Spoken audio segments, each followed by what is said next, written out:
Hi, this is Carrie from Scrapyard Chicks, bringing you the project for November the 17th. I'm just going to show you some of the techniques that we used on the project. It's this great little desktop calendar. I'm going to show you how you put together the stand the calendar goes on. So in your directions, it has all of the information for cutting. I'm sorry, that's my puppy. He's barking because somebody's walking by, so you just have to excuse him. These are the pieces of the base, and they are 6 by 8. I cut them out of chipboard, and then I covered them with cardstock. So I did black on one side and red on the other, and you're going to need 2 of these. We're going to make kind of an A-frame base with this. So once you cover those, you're going to punch 2 small holes, about a 1/2 inch in and about a 1/2 inch up.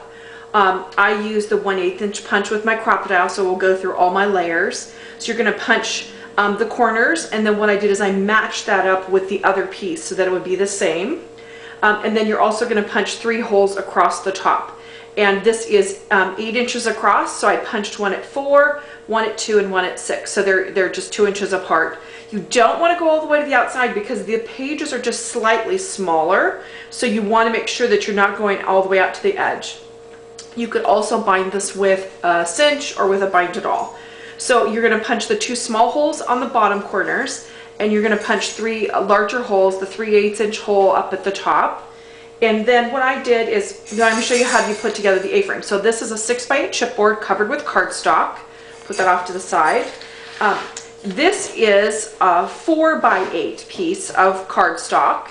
And then we've got a 2 by 8 piece of chipboard. So what you're going to do is you're going to put the chipboard down the center, and then you're going to cover it with a 2 by 8 piece of the other color of your cardstock. And then you're just going to fold those edges up like this to kind of create kind of a U shape like that. And then go ahead and match your covers up with this. Now granted, now keep in mind that this is going to sit on the bottom.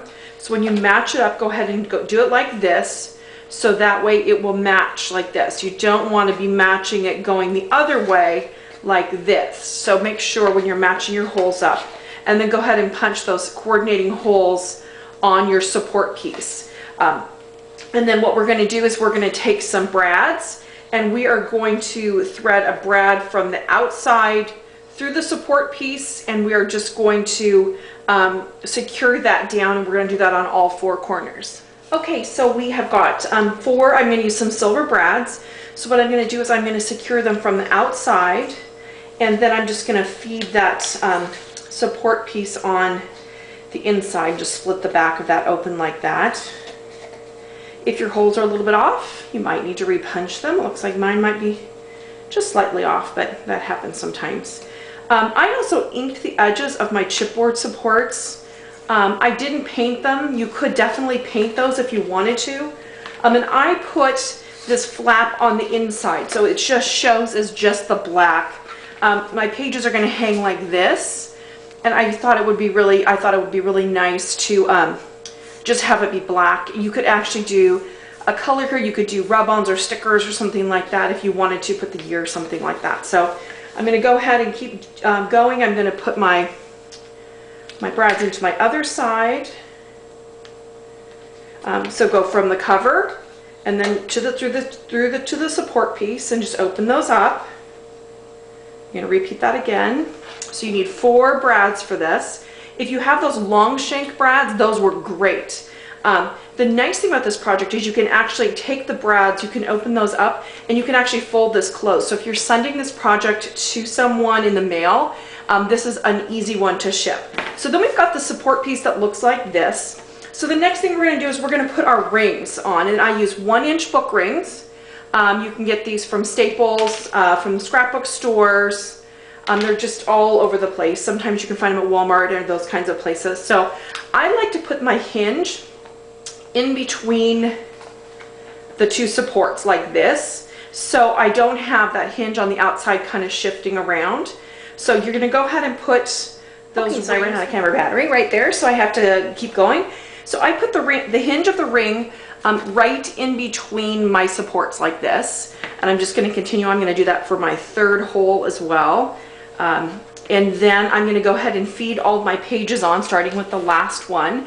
Now with this project, June is on one side and July is on the other, because we're going to go through January through June, and then you can flip the calendar over. So on the back of January is December. So you're just going to keep going. So you're just going to go ahead and feed your pages onto your rings like this. You know, if you want, I kept this project really simple, really a kind of a fast and a simple one, but you could definitely add a lot of embellishments to this. Oh, my rings are not being very cooperative. Sometimes they do that. So you're just going to continue on, and you're going to hang all of your pages from the back to the front onto your project. And then when you get it all done, you will have a great little gift that you can give someone. We've also included, as you can see in the directions, you've got quotes and calendars that you can print yourself. We have included quotes for teachers, for coaches, grandparents, mom, dad. I think that